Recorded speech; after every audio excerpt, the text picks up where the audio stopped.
Bienvenidos a Liberalia el día de hoy. Vamos a tener un programa muy interesante en esta serie de programas que hemos estado haciendo sobre diversos temas relacionados con toda esta crisis que estamos viviendo del COVID-19. Y hoy yo creo que es el programa, en los otros programas hemos analizado temas más de corte social, político, jurídico.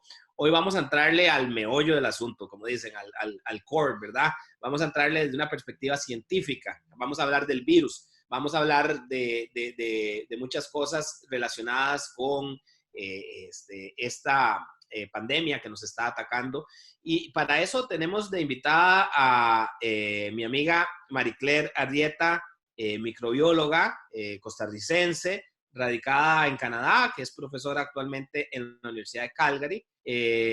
Marie-Claire es Premio Nacional de Ciencia y Tecnología en su rama de ciencia del año 2016 y es autora también de un bestseller que es Let Them Eat Dirt, o no, ¿cuál es la traducción en español que le pusieron? Déjalos que se ensucien. Déjalos que se ensucien, que es un trabajo, es un trabajo divulgativo de su trabajo científico de investigación sobre la microbiota y que tiene relación con los niños y las bacterias que entran en ellos, ¿verdad? Según tengo entendido, y que debemos de cuidar a veces que dejarlos, que esas bacterias entren porque tienen una función muy importante para la protección casualmente de la salud de ellos. Bienvenida, Marie-Claire, ¿cómo estás? Muchísimas gracias, Eduardo. Muy bien, gracias por la invitación. Marie-Claire, empecemos de una hablando sobre esto. Vos como científica, bueno, antes que entremos a la parte científica, me gustaría preguntarte cómo se está viviendo allá en Canadá. Hemos tenido invitados en Liberalia que han estado en México, en Holanda, y quisiera saber cómo se está viviendo en Canadá, un país que es reconocido por un sistema de salud bastante sólido, y cómo está la situación allá. Bueno, como la gran mayoría de las ciudades en el mundo, las ciudades principales e incluso las pequeñas en Canadá están en estado de emergencia.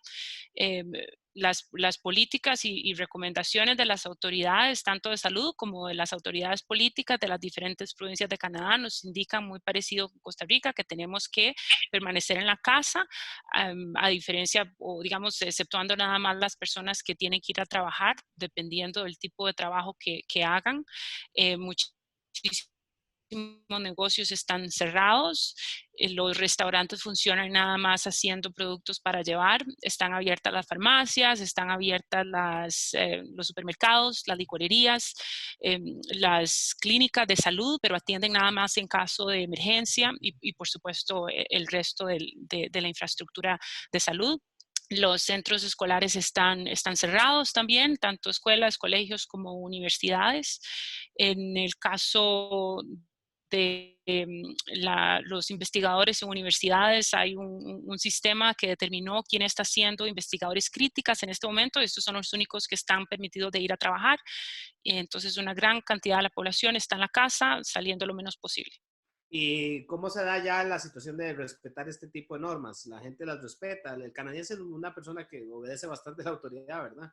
Pues sí, sí, pues en realidad dependiendo con quién los comparemos, pero sí, en comparación a los latinoamericanos, lo que nos dicen las autoridades es algo que se toma más a pecho y además que viene acompañado siempre de alguna multa o alguna consecuencia que lo hace mucho más, lo hace mucho más dado a que se lleve a cabo. Sí, ¿qué?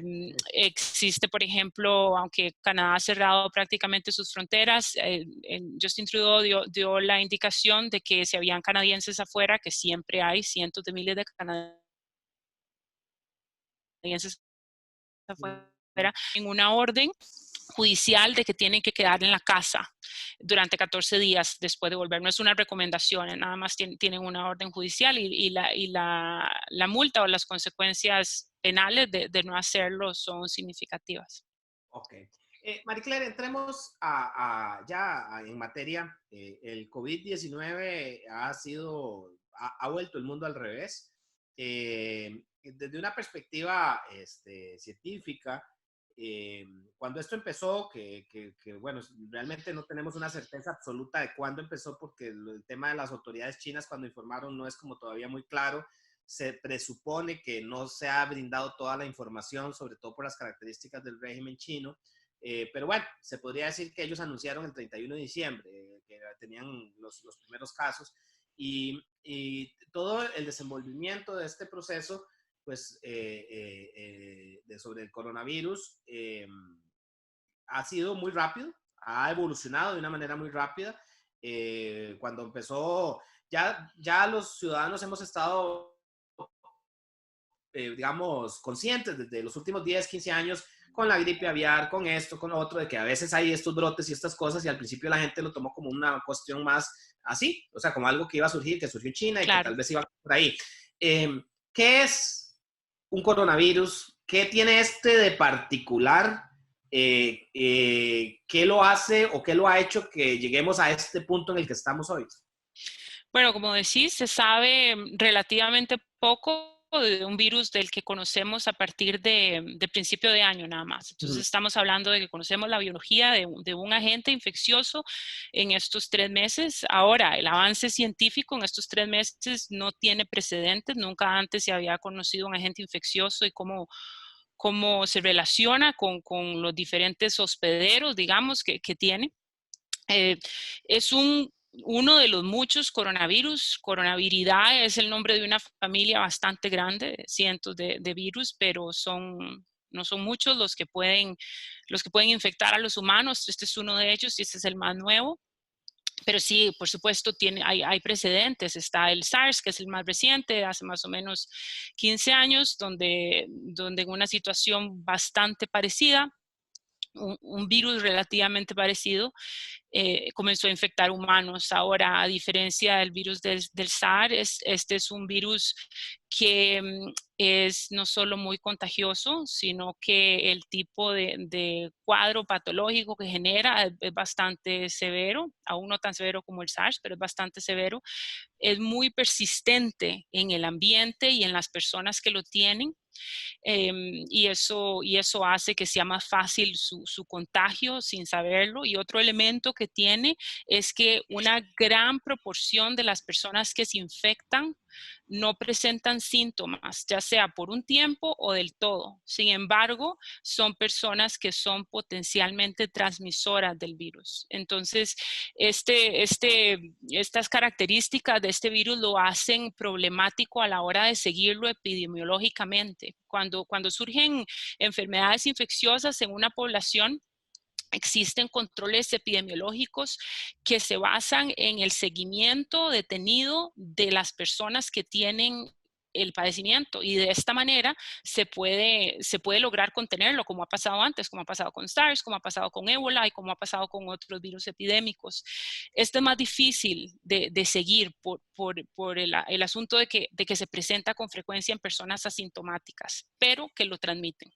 O sea, digamos, estamos hablando de que perdura mucho, tanto cuando la persona lo tiene y lo manifiesta, como cuando no lo tiene, cuando es asintomático, ¿correcto? O Sí. sea, que el virus sale, sale a través de las secreciones, ¿verdad?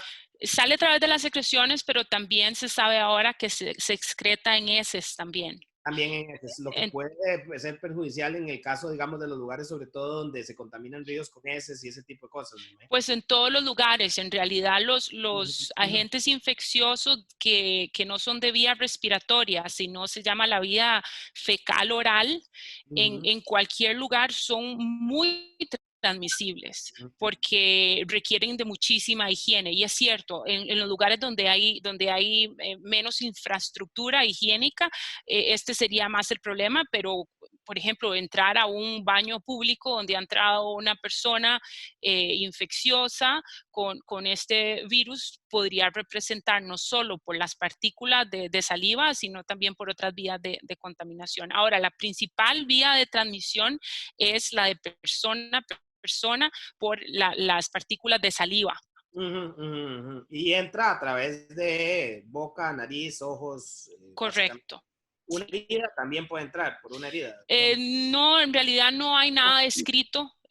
Hipotéticamente podría hacerlo, pero no, este virus tiene un método bastante tal vez específico de cómo entrar al cuerpo y requiere de unas células específicas que están en las mucosas, tanto en las respiratorias como en algunas del tracto digestivo, pero verdaderamente como entra es por la mucosa respiratoria. Ajá. Y digamos, este virus, otra de las características que mencionas es su alta capacidad de contagio, ¿verdad? Es que casualmente eso tiene relación con lo que estamos viviendo de la crisis, que es por su alta capacidad de contagio, es que colapsan los sistemas sanitarios por la cantidad de gente que se contagia al mismo tiempo y que además requiere atención, porque no todo el que está contagiado requiere atención Sí, sanitaria, ¿correcto? está ese factor de que se enferma mucha gente, pero si hubiera sido, por ejemplo, con ébola o con incluso SARS, donde muchísimas personas que tienen el virus lo manifiestan, es más fácil darle un seguimiento a las personas que tienen el virus. Cuando hay una proporción tan grande de pacientes invisibles, es muy difícil saber cuáles van a ser las rutas de transmisión y desde el punto de vista comunitario tratar de contener esa transmisión o ese contagio. Entonces, es más fácil de que se ramifiquen esas vías de transmisión y que más personas se contagien y que más personas se contagien de manera severa y que requieran hospitalización. Marie-Claire, cuando se dan estos agentes infecciosos que surgen así, de algún lado salen y después va a haber, yo me imagino que va a haber científicos que estudiarán de dónde salió exactamente. Ahorita hay hipótesis, me imagino, nada más, pero podrán ahí tratar de tracearlo. Tal vez nunca se den cuenta de dónde, pero la idea es que sí lo harán. En este momento ese no es el punto. Cuando se dan estos agentes infecciosos, entra a jugar, en la comunidad científica entran un montón de actores a jugar, ¿verdad? Porque están los epidemiólogos, que son expertos casualmente en epidemias y modelos matemáticos que analizan, ¿verdad? El, el brote epidémico. Pero también hay otros científicos como microbiólogos, me imagino, virólogos, otro montón, que se dedican a estudiar el Sí, claro. organismo en sí, el bichito, digamos. Y todo eso es, bueno, más los médicos que hacen la labor médica de atender a los pacientes, me imagino que farmacéuticos, o sea, contanos un poco cómo es que funciona todo ese entramado científico que se dispara en un momento Sí, esto. es sumamente multifacético desde el punto de vista, bueno, una de las cosas, y ligado a lo que decía antes, una de las cosas más importantes para tratar de contener un brote de este tipo es el diagnóstico. Entonces, obviamente, con un virus nuevo no hay método de diagnóstico, se tiene que generar métodos de diagnóstico y todos tienen sus ¿Eso quiénes lo hacen? ¿Quién hace un método diagnóstico laboratoristas, químicos, microbiólogos, virólogos, grupos multidisciplinarios, pero de laboratoristas que se encargan de esto. Tanto han surgido desde la academia como también, por supuesto, de empresas biotecnológicas que se encargan de diagnóstico y que además ya tienen una maquinaria que ha generado diagnósticos para otros virus. Entonces sí, ha sido la parte del diagnóstico que es importantísima. No todos los métodos son iguales, algunos tienen más pros que contras. Está la parte epidemiológica de la que está moviendo muchísimas de las políticas de contención del virus en diferentes partes del mundo y esa parte es súper interesante. Están los científicos que analizan la patología del virus, la biología, cómo es que entra, qué hace cuando entra, cuánto tarda, cómo se excreta, por qué vía se excreta. Esta información es súper importante también para recoger datos que van a ser los que van a utilizar para nutrir esos modelos predictivos que hacen los epidemiólogos, por ejemplo. Y por supuesto está la parte clínica que describe la severidad, la patología, la tasa de mortalidad, el tipo de tratamientos que se requieren. Entonces sí, es súper multifacético y requiere En esa muchísimas parte del profesiones. laboratorio que vos mencionabas, porque a veces todo lo hablamos como muy en general, pero ustedes conocen, porque están ahí metidos, pero los que estamos afuera no. ¿Cómo se empieza a investigar investigar, o sea, qué es lo que se hace en la investigación de laboratorio sobre el virus? Digo yo, se hace, o cuando ya se elabora, o para llegar a elaborar vacunas y ese Bueno, tipo de cosas. O sea, te decía antes que esto ha ocurrido a velocidades sin precedentes. El virus se ha replicado, eso quiere decir que lo han aislado y lo pueden replicar en células in vitro en laboratorio. Esto obviamente permite un montón de ensayos de laboratorio porque el virus lo logran crecer. Muy importante, el virus se ha secuenciado en muchísimos países y está pasando de manera open source, o sea que cualquier científico puede obtener estas secuencias. Esto permite predecir el tipo, por ejemplo, de proteínas que produce el virus y en base a esas proteínas el tipo de potencialmente drogas que podrían ser utilizadas para estos virus. También permite predecir los métodos de diagnóstico, cuáles son los anticuerpos que se necesitan para pegársele a ese virus para poder detectarlo. Entonces, esos son nada más algunos de los ejemplos de cómo es que se genera esta hoy información. estaba viendo casualmente que en España tuvieron que devolver un lote de tests que compraron en China porque eran defectuosos casualmente. Entonces es interesante entender que hay tanta gente trabajando en esto que hay también muchas compañías que elaboran estos tests que no son todos el mismo, me imagino. No, claro, no, son distintos y como te digo, ha sido muy rápido. Normalmente cuando una organización médica en un país se decide por un test, esto es un test que ya ha tenido mucho tiempo para poder optimizarse, para producir suficientes datos y convencer de que va a producir baja cantidad de falsos positivos o falsos negativos, o sea, estamos hablando de 3 Claro. meses, antes de eso no existía. Entonces, no es de sorprenderse que existan métodos que no son los ideales y que estos métodos van a seguir Y es que eso mejorando es también conforme lo que pase el quería un tiempo. poco como reforzar para que la gente entienda, porque yo creo que la sociedad actual, Marie Claire, en donde ha habido un desarrollo científico tan rápido, de tantas cosas, que estamos tan acostumbrados a que nos enfermamos y vamos y nos dan, ponen una inyección, nos dan una pastilla, nos dan un tratamiento, nos hacen esto, lo otro, y de manera muy rápida tenemos diagnósticos, tenemos drogas que nos dan esto y que lo otro. Cuando surge una de estas cosas nos tendemos a desesperar porque estamos tan acostumbrados a que todo se resuelve rápido que no entendemos los tiempos de estas cosas que son diferentes en este momento, ¿verdad? Claro, Es algo desconocido. Tal vez otra cosa que me gustaría que le explicaras a la gente es cómo funciona el tema de las vacunas, sí. en el sentido de, o sea, ¿qué es una vacuna? ¿Cómo se llega a esa vacuna y cuánto tiempo se toma en poder empezar a usar la vacuna de una manera masiva, ¿verdad? Sí, una vacuna es una estrategia que se utiliza para eh, engañar al sistema inmune a que produzca defensas contra un agente infeccioso específico, pero sin que el agente infeccioso esté ahí presente de manera como estaría normalmente si nos infectamos con dicho agente.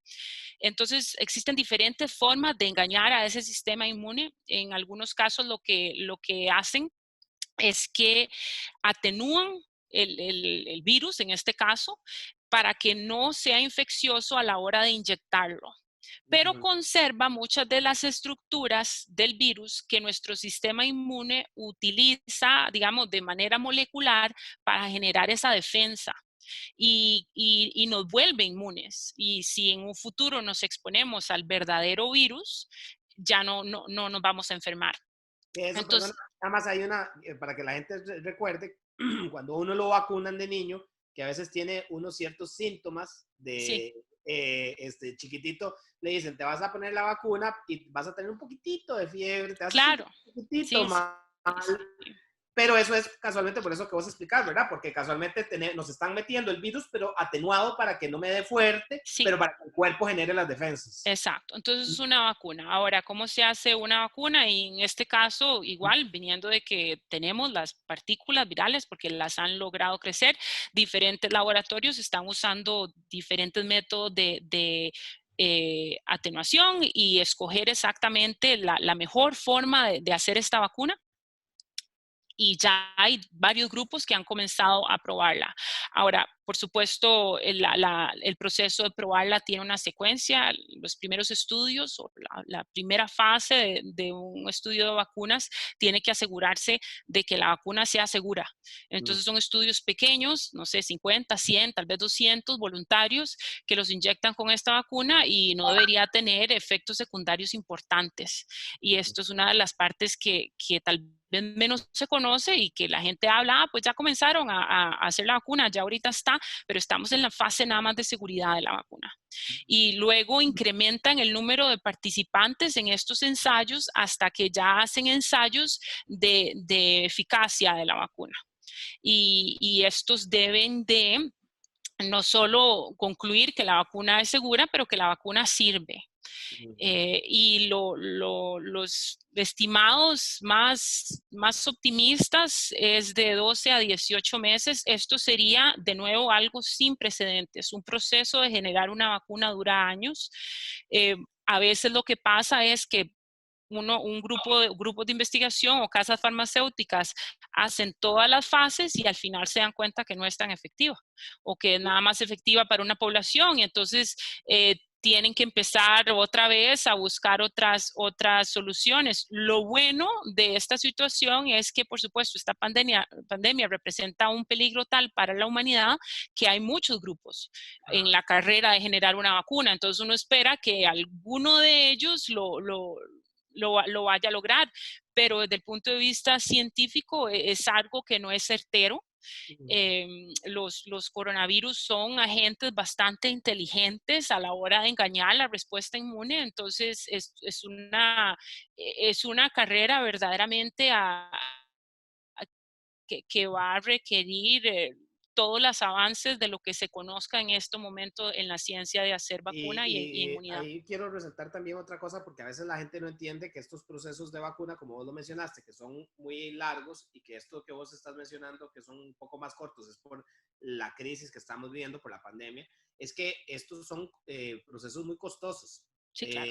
Y que a veces, o sea, que es una apuesta, un riesgo que el laboratorio hace porque puede llegar a ser no efectivo y todo lo que se gastó es dinero que se utilizó en esa investigación, ¿verdad? Por eso es que después vienen las patentes y todas las cosas, porque se supone que hay un incentivo a invertir porque después va a haber un retorno en ese sentido. Obviamente estamos claros que a nivel de pandemias todos estaríamos esperando que de alguna manera esto se pudiera hacer masivo, sobre todo por lo que estamos viviendo y que yo creo que va a haber una presión social para que sea así.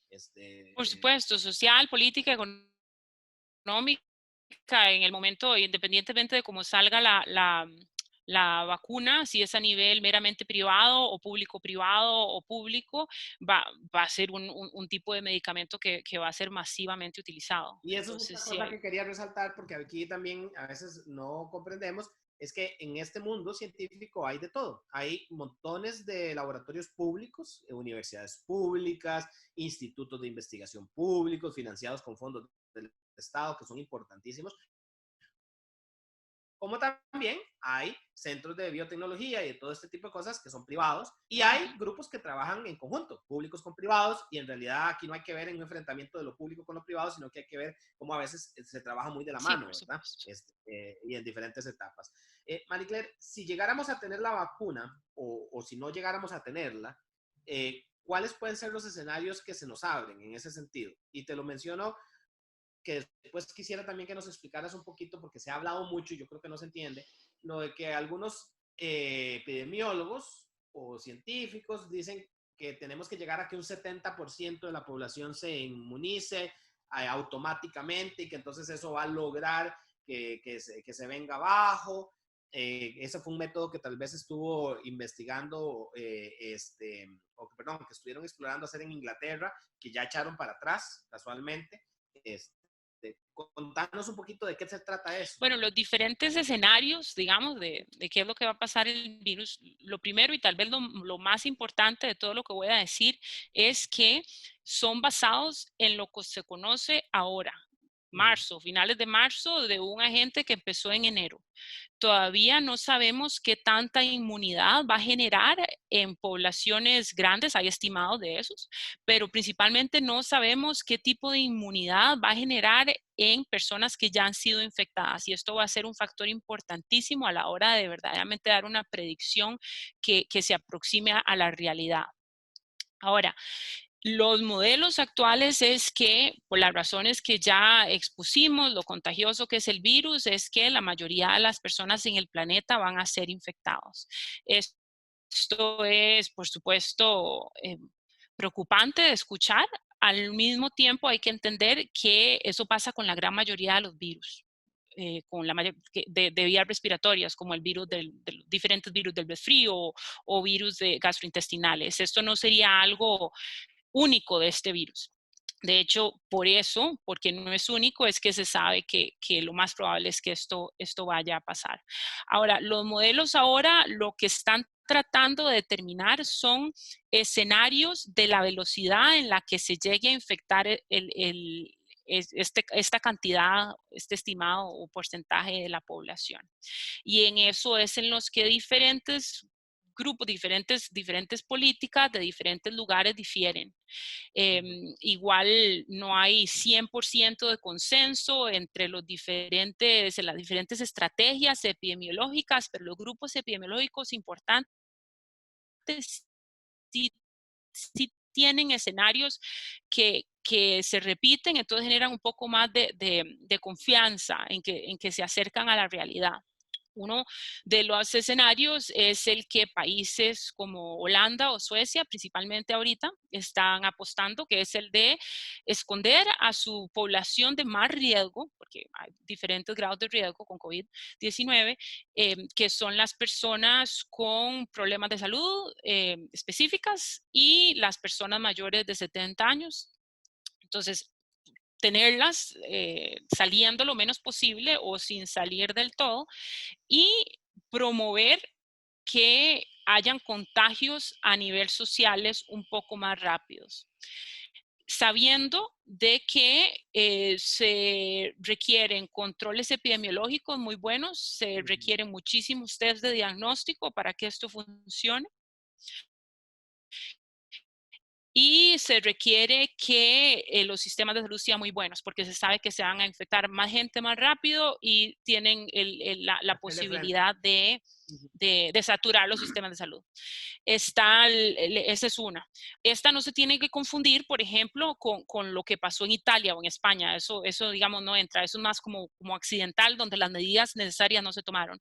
La otra estrategia de los modelos, que es lo que la mayoría de los países están haciendo, incluyendo Canadá, incluyendo Costa Rica, es limitar muy fuertemente el contacto persona a persona, escondiendo a su población por un tiempo bastante amplio comparado con el otro modelo. Entonces, esto lo que hace es que va a mucho más disminuir la velocidad de los contagios y va a solventar el problema de saturación de hospitales y va a mejorar la economía. Digo, va a empeorar la economía. Una pregunta, porque esa es una pregunta que he visto muy recurrente. Este modelo que estamos siguiendo nosotros, la gente se pregunta y dice, bueno, sí, nos vamos a guardar, nos vamos a esconder, vamos a bajar la curva, pero cuando salgamos, esa curva puede volver a subir. Eso es lo que mucha gente se pregunta y dice, ¿para qué nos vamos a guardar destruyendo la economía de la manera en que se está destruyendo si después igual nos vamos a contagiar? ¿Cuál es la estrategia que se sigue científicamente de por qué ese guardar o qué es lo que persiguen con ese guardar tan absoluto a que las se mueran personas? menos personas. Es, El punto es bioético. El punto es 100% bioético. El otro modelo tiene carencias bioéticas importantes. Como te digo, estamos en marzo, todavía no sabemos, sabremos tal vez de aquí a agosto en números reales lo que estas diferentes estrategias representen verdaderamente a nivel económico, a nivel salud y a nivel de muertes. Pero sí, los mismos modelos epidemiológicos predicen que un modelo de contagio más rápido dentro de la población va a generar más muertes. Claro, entonces ahí entra la bioética en el sentido de Por supuesto. el primer modelo, el que está siguiendo Suecia y Holanda, digamos, es básicamente decir, aceptar que se va a morir gente y que mejor impulsamos a que la gente se contagie un poco para que vaya poco a poco, como decir, descartando el que ya se contagió, ya pasó, sigue el siguiente, el Sí, siguiente, el siguiente, sí. y que están aislando, como vos lo decías, a los de más riesgo, que esos son los que casi que es seguro que se mueren si se contagian. Correcto, o que tienen mucho más riesgo de morirse. Y la otra cosa, que el modelo más conservador, el que es más fuerte para la economía, o sea, que tiene peor consecuencias para la economía, me refiero, es el hecho de que compra tiempo, no para la vacuna, porque para la vacuna ya hablamos que falta mucho tiempo, pero compra tiempo para que se hagan estudios clínicos de drogas que puedan ser más efectivas que las que se están usando ahora. Y volviendo a la velocidad, como se están haciendo estos estudios, que hablamos de otro tipo, los estudios farmacológicos que se están haciendo a escala mundial, hay mucho más optimismo de que se vaya a encontrar un cóctel de drogas que funcione para esta población crítica de aquí a unos meses que Claro. la vacuna, por ejemplo. Entonces, definitivamente aquí, con los dos modelos más o menos, que deben haber otros intermedios y cosas así que se están siguiendo, he escuchado por ahí, por ejemplo, escuché que en el caso de Israel, los israelíes le han puesto la atención absoluta a lo que es la población adultos mayores y los tienen absolutamente aislados porque ellos ya han identificado que esa es la que más se puede afectar. No significa que no tengan restricciones también para evitar el contagio. Yo me imagino que debe ser, Marie Claire, que es una manera, como decir, de ir soltando a la gente poco a poco, que yo creo que esta es una cosa intuitiva que lo hace la gente, porque yo he oído personas que dicen, ojalá me diera el virus de una vez para salir de eso. Hay gente que dice, ojalá saliera ahorita, por ejemplo, en Costa Rica, hablemoslo claro, nosotros no estamos viviendo lo que está viviendo Italia o España, que eso es un colapso absoluto del sistema sanitario. Nosotros en este momento tenemos, hasta ayer, porque no vi la conferencia de prensa de ahora, pero teníamos 6 pacientes críticos, perdón, 4 críticos, 2 delicados en el sistema hospitalario. Y eso es ínfimo, o sea, es pequeñísimo. En este momento no está colapsado nuestro sistema. Y yo en eso creo, sin ser experto ni mucho menos, que ver una actitud interesante de parte de nuestro gobierno, que siento que está en una línea intermedia entre tratar de no restringir tanto la economía para no ahogarnos desde esa perspectiva, pero tampoco ser flexible lo suficiente para que se nos venga un Sí, brote, perdón, un pico de son estos esos altos. medios los que son difíciles de calcular, por esto que hablábamos de que todos estos modelos requieren nutrirse de datos un poco más sólidos y ahora lo que hay son aproximaciones, pero yo sí estoy de acuerdo que buscar situaciones intermedias que traten de resguardar a la población de riesgo, al sistema de salud, comprar tiempo para que ojalá se implementen drogas y otras maneras como tratar la enfermedad, pero no aplastar la economía es probablemente la estrategia más sensata que pueda haber. Ahora, desde mi punto de vista, lo que yo he visto comparando los escenarios de diferentes lugares es que estos escenarios dependen muchísimo, no solo de los modelos, sino de cómo estos modelos funcionarían en el contexto de la población en específico. Entonces, hablabas de Israel.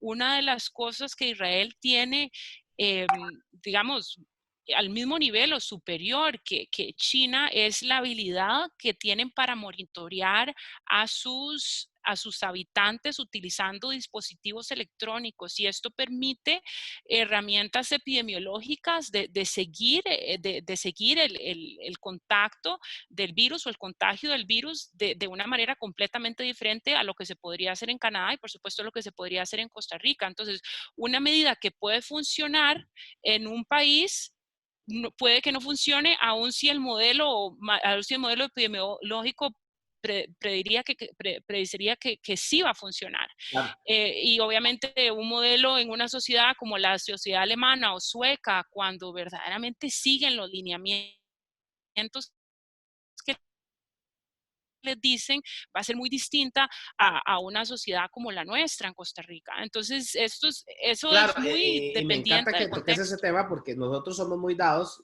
a hablar paja, digo yo, y decir, si en Corea está funcionando esto, hagamos lo que está haciendo Corea, pero no tomamos en cuenta todo el contexto, y yo lo decía el otro día en un programa, en el tema de Corea, por ejemplo, se conjuntaban asuntos muy particulares. Uno, esa sociedad de origen confuciano, en donde la autoridad es un tema muy importante y la obediencia de la sociedad frente a la autoridad es muy grande. Segundo, un factor tecnológico que ellos ya tienen muy desarrollado, que es también de seguimiento, que plantea cuestiones éticas también muy grandes, de libertades, Claro. en el sentido de que es control biométrico, y entonces a vos con tu cara te identifican y lo pasan contra, como el caso chino, 650 millones de cámaras que tienen alrededor de todo el país, y esa computadora te puede identificar dónde anduviste, y entonces te ven en la licorera, y en la licorera te dicen, estuviste a la par de X, que también lo identifican,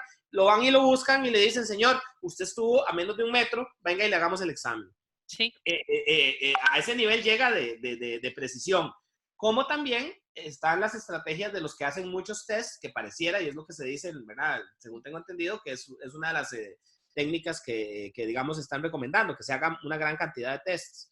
Sí, sí, en general lo que en este momento la OMS recomienda, y esto está respaldado por la mayoría de los expertos en la materia, es incrementar la cantidad de tests, pero esto es muy difícil por diferentes razones, no nada más económicas, y el control epidemiológico.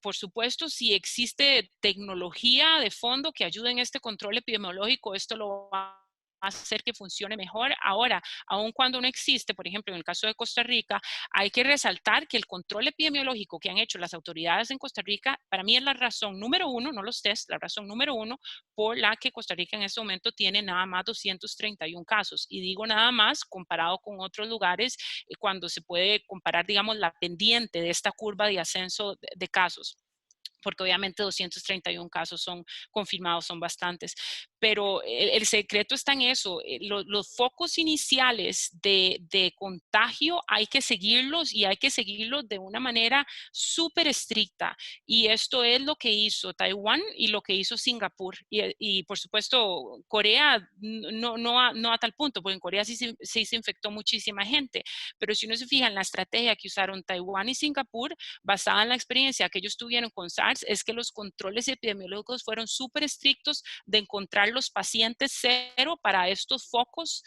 donde entró al virus a sus tierras, y seguir los puntos de contagio. Esto es una labor detectivesca. Por supuesto. Claro, Mariclet, porque en Costa Rica, y eso es una cosa que creo que tenemos que es importante recalcar, nuestro sistema sanitario es un sistema sanitario que no se fundó ni hace 5 años, ni hace 10 años, que no es ni siquiera producto de después de la guerra del 48, sino que esto ha sido un esfuerzo del país por más de ciento y resto de años. O sea, siempre ha habido una preocupación muy grande en este país por el tema sanitario. Ya desde 1830, hablando de epidemias y de pandemias, por ejemplo, se hablaba se construyó el primer hospital, que fue un lazareto para los contagiados de lepra, por ejemplo. Durante todo el siglo XIX nosotros sufrimos diferentes epidemias, desde la epidemia del cólera, que fue muy famosa, por ejemplo, en la guerra del 56, pero tuvimos papera, sarampión, tuvimos un montón de fiebres amarillas, tuvimos un montón de cosas y la preocupación de los gobiernos de esa época, además muy positivista y muy de esa época de los gobiernos liberales, era salubrista, era higienista también, y en aquella época todavía se pensaba, por ejemplo, que las enfermedades venían de las miasmas, que eran de las aguas que estaban estancadas y que generaban unos vapores, y que era a través de los vapores, ¿verdad? No es hasta la revolución de Koch, bacteriológica y todo esto, que se empieza a saber que es diferente. Cosa interesante que el gobierno costarricense, 5 años después de que Koch descubre las bacterias, ya tenía el primer laboratorio estatal que hacía exámenes biológicos y químicos, ¿verdad? Sí. 5 años después. O sea, que Costa Rica siempre fue un país que le interesó mucho el tema salubrista y las epidemias están muy relacionadas con eso también. Claro que sí, sí, hay que reconocer los esfuerzos en ese sentido, los esfuerzos en campañas de vacunación, en campañas antimaláricas y en campañas de parásitos. En realidad Costa Rica lleva bastante ventaja comparado con otros países de la misma latitud. Es una de las cosas que se reconoce a nivel país, es que el tipo de medicina que se practica, y no desde hace poco, sino desde hace mucho tiempo, es un tipo de medicina preventiva Claro. en el que se prefiere invertir antes de que sucedan las enfermedades en lugar de un tipo de medicina un poco más de reacción, como sucede en otros Es más países, como en curativa. México, exacto, que involucra la mayoría de los recursos en los hospitales. En Costa Rica hay muchísimos recursos que se ha metido en el aspecto preventivo.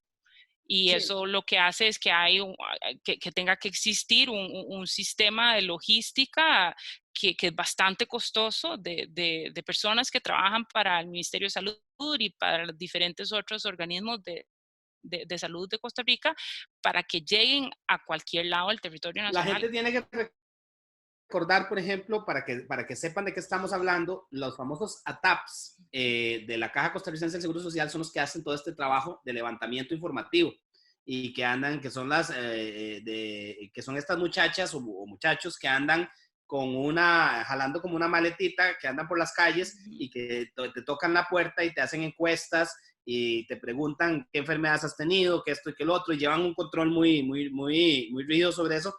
Tanto así, Marie Claire, que casualmente a finales de los años 90 hubo una gran discusión. Yo creo que al final no sucedió como creían que iba a suceder. El Ministerio de Salud pasó toda la parte de medicina preventiva a la caja. Siempre había sido el Ministerio de Salud el que había manejado la medicina preventiva y eso fue hasta finales de los 90. En la reforma de finales de los 90 se pasa la preventiva a la caja y hubo gran preocupación de que se perdiera todo el know-how que ya tenía el Ministerio de Salud y hablando un poco de lo que vos decías, como el Ministerio de la Caja tiene una visión más curativa que preventiva, que permeara más lo curativo que lo preventivo, pero gracias a Dios yo creo que eso no pasó, ya se tenía el conocimiento de muchos años y más bien se le dio continuidad. Sí, y prueba de eso es ese control epidemiológico que está teniendo Costa Rica ahora con COVID-19, que es verdaderamente admirable en comparación a otro montón de lugares donde no se ha podido llevar así. Mucha gente, Marie Claire, por ejemplo, se quejaba al principio, ay, vean, Costa Rica tuvo los primeros casos de COVID. Yo siempre les dije a mucha gente que me decía eso es indicativo de que tenemos control de lo que está pasando. Más Sí, bien, si no hubiéramos tenido es que no está funcionando el sistema. sí, sí, es sospechoso cuando no hay sospechosos. Era de esperarse, especialmente un país en el que entran miles de turistas todos los días, que iban a haber casos. Bueno, sí, pues. Mira, Marie Claire, yo creo que ya para ir finalizando, a mí me gustaría que dieras como un balance de lo que vos ves acerca de esta enfermedad.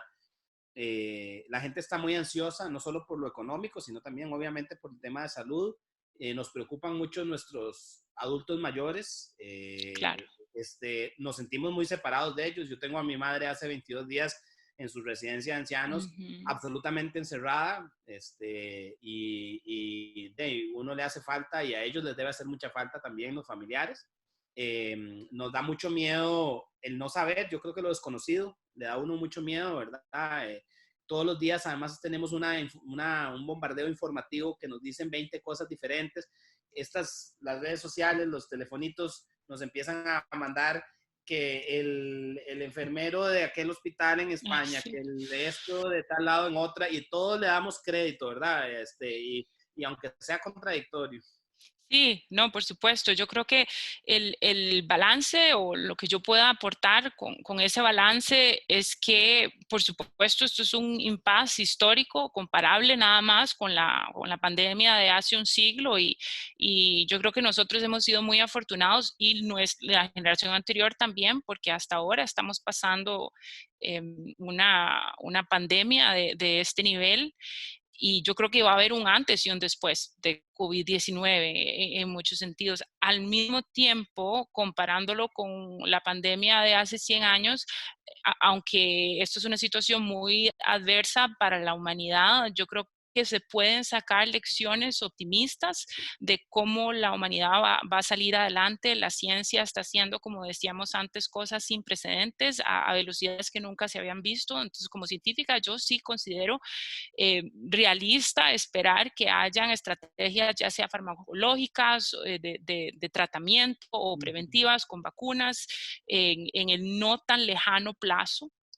Sin embargo, sí va a requerir esta situación un cambio de comportamiento humano como el que nunca hemos tenido. Entonces, esta idea de que vamos a salir de la casa prontamente y vamos a vivir vida normal no es realista. Para mí no es realista. Es importante mantenernos informados, pero es importante no caer en la tentación de seguir oyendo todos estos audios que nos los envían.